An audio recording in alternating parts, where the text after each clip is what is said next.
Bonsoir mes amis, comment allez-vous؟ مساء الخير عليكم طلاب وطالبات الصف الثاني الثانوي. هناخد النهارده ان شاء الله الجزء الثاني من الدرس.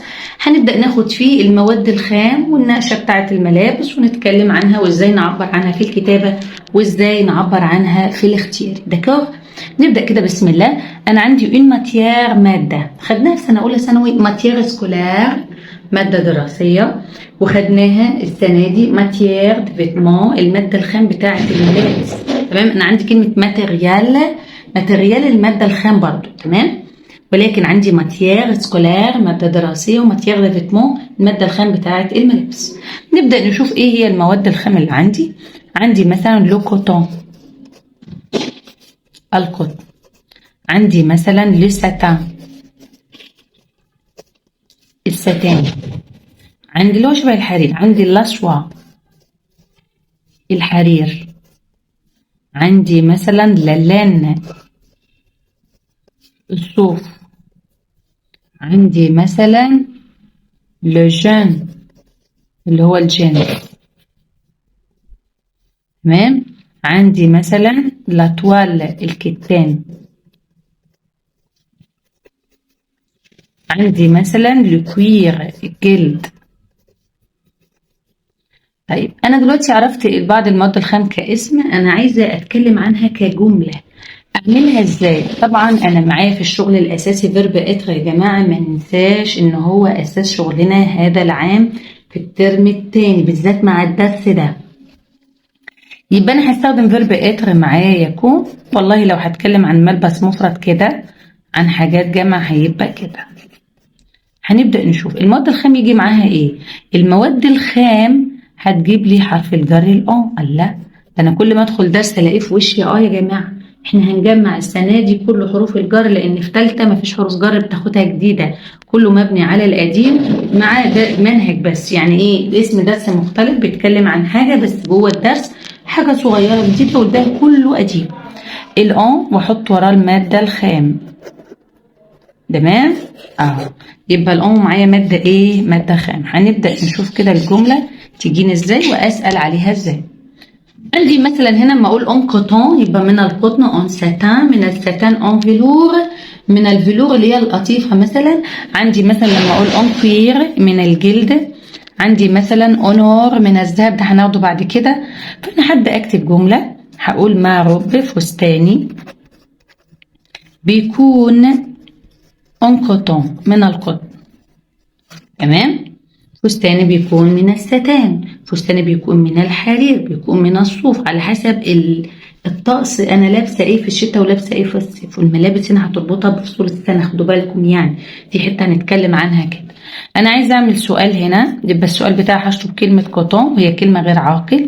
يبقى السؤال بتاع أون كوا من أي شيء إيه يكون لا رب، من أي شيء بيكون الفستان. ادي اول سؤال، ان كوا من اي شيء بيكون لا روب. ادي اول حاجه بستخدمها. طب يا مس انا مش عايزه استخدم ان كوا، مفيش مشكله. اشيل كوا خالص واقول ان كيل ماتيير من اي ماده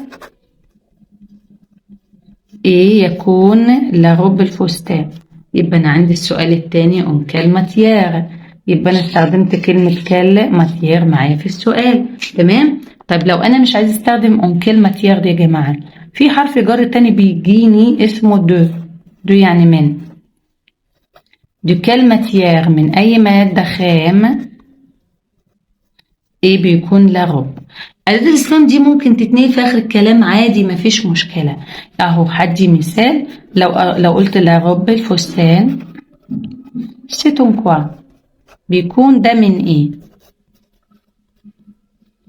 يبقى أنا هنا بدأت أتكلم عن المادة الخام بتاعتي عن طريق الإجابة وعن طريق السؤال.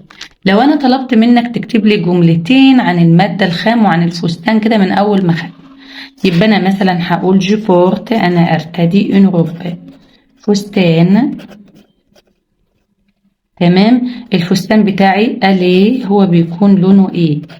والله بيكون لونه روج. ماشي. الجملة الثالثة، الفستان أليه بيكون أون سوا من الحرير. لغاية الآن أنا كتبت 3 جمل بسيطة جدا جدا بوصف فيها الفيتمون بتاعي. تمام، يبقى هنا كده احنا اتكلمنا عن المواد الخام وتاخد ايه معايا، مفيهاش أي شغل تاني. عندي هنا تاني حاجة هناخدها لو موتيف. ليه موتيف؟ يعني ايه موتيف يا جماعة؟ يعني النمط، يعني برضو يعني ايه، مش فاهمة ايه نمط الملابس ده. احنا هنا نقول نمط أو نقشة أو تصميم، الشكل واسع ضيق، في كمام واسعة، بزنط من غير زنط، كاروهات سادة، الحاجات دي كلها. أو بنسميها لا فورم. لا فورم يعني الشكل. المهم أنا لما حاجة هتكلم عن النقشة بتاعة الملبس أنا هستخدم معايا حرف الجر الأ. طب يا مس الأ دي هتتغير؟ نو. طب ليه يا جماعة مش هتتغير؟ بالمنطق والعقل.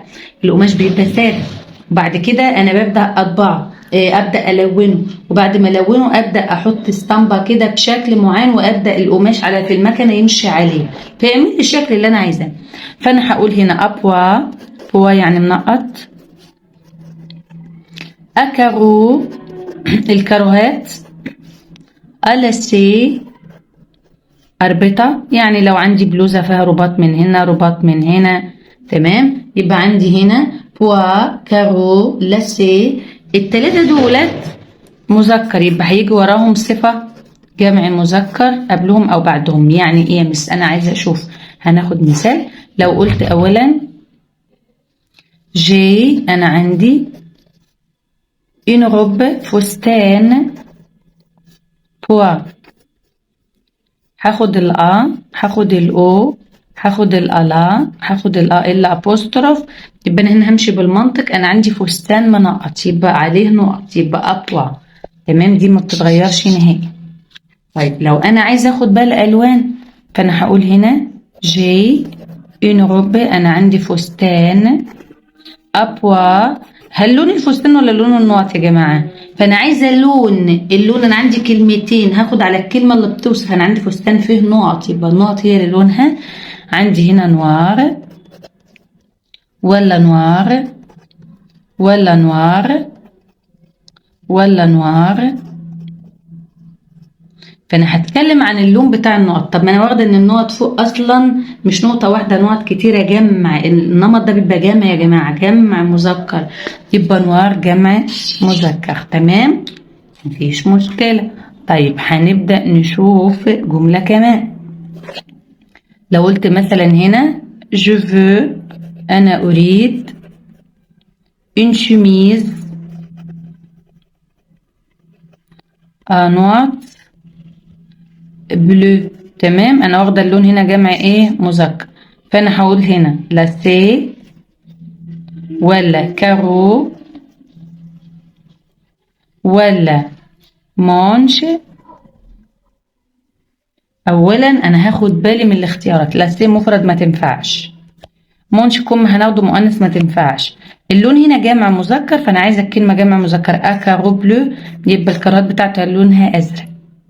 طب الجملة دي جو في ان روب انوت بوا، انا عايزة فستان بنقط صغيرة. في الصفة ممكن تيجي قبل الاسم وصفة تيجي بعد الاسم.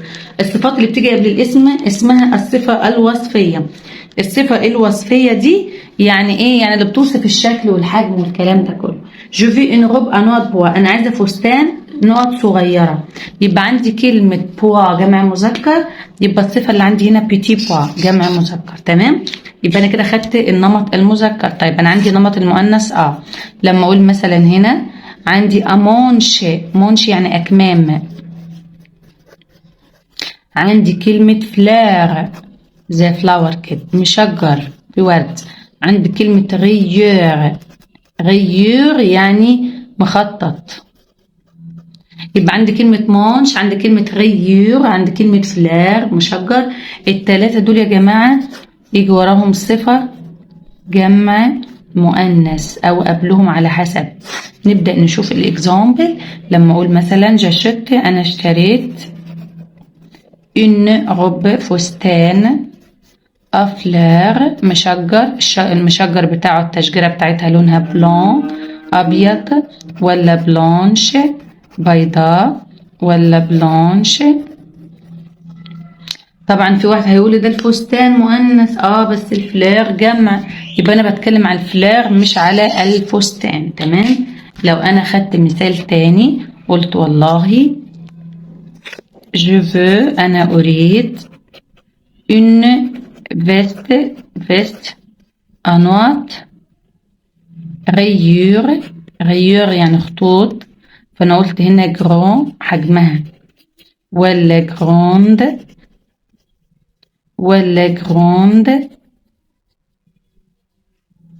فانا باخد بالي ان غيور الخطوط جمع مذكر ولا جمع مؤنث؟ لا جمع مؤنث، يبقى الجراند بتاعتها جمع مؤنث. داكور. فهمنا كده ازاي هجيب الصفه مع النمط. ماشي. هناخد حاجه كمان دلوقتي، صفات الاشاره. احنا خدنا صفات الملكيه في سنه تانية، المو والما والمي، وسنه اولى والطن والطا والتي. صفات الاشاره تعتبر بالنسبه لكم حاجه جديده وحاجه كويسه جدا وسهله خالص. انا عندي سو، ست، سي. سو بمعنى هذا، وست بمعنى هذا، وست هذه، وسي هؤلاء. هنشوف كل واحدة واستخدامها. السو الأولى بيجي وراها اسم مفرد مذكر بادئ بحرف ساكن لأن هي بتنتهي بحرف متحرك. ست اسم مفرد مذكر بادئ بحرف فويال متحرك. ست اسم مفرد مؤنث سواء بادئ بساكن أو متحرك. السي اسم جمع بنوعيه. دكور. جمع مذكر جمع مؤنث مش هتفرق. نبدأ نشوف كده. أما أقول هنا شو بونتالون، هذا البونتالون. سو بروفيسور، هذا المعلم. الأدوات بتيجي مع أي حاجة. أما أقول مثلا سو ليفغ، هذا الكتاب. سو فيتمون، هذا الملبس، فبيجي وراها اسم عاقل أو غير عاقل مفيش أي مشكلة. طيب عندي ست المؤنث. أما أقول هنا ست، لا اللي اخد الاول المذكر اللي بادئ بمحرك. لو انا عندي كلمه زي كلمه امين، زي كلمه انوراك جاكيت، زي كلمه اوتيل فندق، الكلمات كلها بادئه بحرف فويال حرف متحرك، اتعامل معاها ازاي؟ هل هعمل استوديو ابوستروف؟ قال لي لا، الصفه او الاداه كامله مفيش هنا فيها مشكله، هتبقى ستامي هذا الصديق، ستانوراك، ستوتيل. يبقى سو مع المذكر اللي بادئ بساكن، ست مع المذكر اللي بادئ بحرف فويال. عندي هنا ست في هذه الفتاة، ستامي هذه الصديقة، ستغب هذا الفستان. الكلمات دي كلها مؤنثة بدأ بساكن بدأ بمتحرك. عايز اجمع اي حاجة تعجبني يا جماعة، هقول هنا سيزامي هؤلاء الأصدقاء. تمام. هقول سيفي تلك البنات. هقول مثلا سيفيتمو هذه الملابس. المهم ان انا استخدمتها في الجمع. داكور. يبقى سو وست وست وسي مهمين جدا. سو وست وست وسي مهمين جدا. سو وست وست وسي. هميز بينهم بقى وما بين حته كده كنا واخدينها في سنه اولى. امال امتى يا مس اخد السو ابوستروف؟ السو ابوستروف ضمير اشاره بيجي وراه فيرب زي بالانجليزي this is. فانا السو ابوستروف ما تتاخدش غير لما يكون وراه فيرب اتر اللي هو ده. سي ده بمعنى هذا يكون، فعل وفعل على طول، وهذه تكون. دي إشارة يا جماعة. الجمع بتاعها سو سون، هؤلاء يكونوا. فأنا هاخد كده كام إكزامبل بسرعة اختياري عشان أشوف الدنيا هتبقى عاملة إزاي. لو أنا قلت هنا مثلا est une fille، فقلت السي أبوستروف ولا سو ولا ست ولا ست. اللي بعدها fille est gentil، هقول هنا السي أبوستروف ولا سو ولا الست ولا الست. هبص في الجملتين الاتنين يعتبروا ديكي نفس المعنى، هنا بنت وهنا بنت، ولكن بعد النقط فيرب مين؟ فيرب اتر، يبقى مفيش قدامي غير السي أبوستروف. طب اللي بعدها كلمة بنت، أنا عايزة الأداة اللي تثبت إن كلمة بنت دي مذكر أو مؤنث أو أي حاجة، يبقى هاخد مين؟ داكور. لو بصيت للجملة دي سون ديزامي، أول ما بلاقي سون يا جماعة يبقى معروف أنا وداني بتقول لي سي سون، بتقول لي سي سون لأن ده فيرب، يبقى سي سون الإشارة، يبقى ضمير الإشارة ده ثابت بيجيب لي وراه يا مفرد يا جمع فيرب اتر، ولكن مع فيرب اتر المفرد بيبقى سي ابوستروف. امي كلمه جمع على طول اهي، يبقى سيزامي هؤلاء الاصدقاء بيكونوا في النادي. جو نيم با مودال. كلمة مودال في الكلمات هناخدها كلمة مفرد مذكر، يبقى سو مودال أنا ما بحبش هذا المودال. دكتور تمام، يبقى إشارة يعني كأنها أدوات معرفة بالظبط. تمام، ولكن الفكرة كلها أنا هستخدمها إزاي. اللي هيلخبطني وممكن يحيرني لو أنا مثلا قلت إيفير جو في à Paris. تمام، جملة زي دي فيقول لي سو أبوستروف ولا سو ولا الست ولا الست. كلمة إيفير كلمة مفرد مذكر، فصول السنة كلها مذكرة، كلها مذكرة. في 3 بادئين بمتحرك اللي هما الإتي والقطان والإيفير، بغض النظر ال3 دول هياخدوا الست. تمام، إنما المؤنثين عند مفيش ولا واحد مؤنث، بس كلمة برانتون بادئة بحرف ساكن.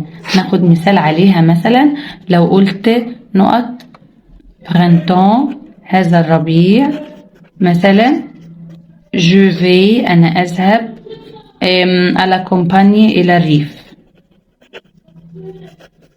كلمة برانتون هي فيها اس، ولكن كلمة مفرد مذكر بدأ بحرف ساكن هتبقى سو، وناخد بالنا كويس من دي. يبقى أنا مش هستبعد الكلمات اللي جاتنا في الترم الأولاني، لا ده هيجيب لي منها عادي، زي كلمة بيي، زي كلمة فيل، زي كلمة فيلاج. الكلام ده كله لازم أكون مدركة وفاهمة كلمة مفرد ولا جمع، طب هاخد دي ولا دي. يبقى الخلاصة عندي هنا استوديات أبوستروف ما تجيش إلا معاها فيرب إتر. استوديات يجيني مرة وراها سون، ده إشارة لدي، أو ممكن يجي وراها اسم مفرد مذكر بادئ بحرف ساكن. دكار تمام، يبقى احنا كده خلصنا الجزء الثاني، واشوفكم على خير ان شاء الله في الجزء الثالث، والى اللقاء.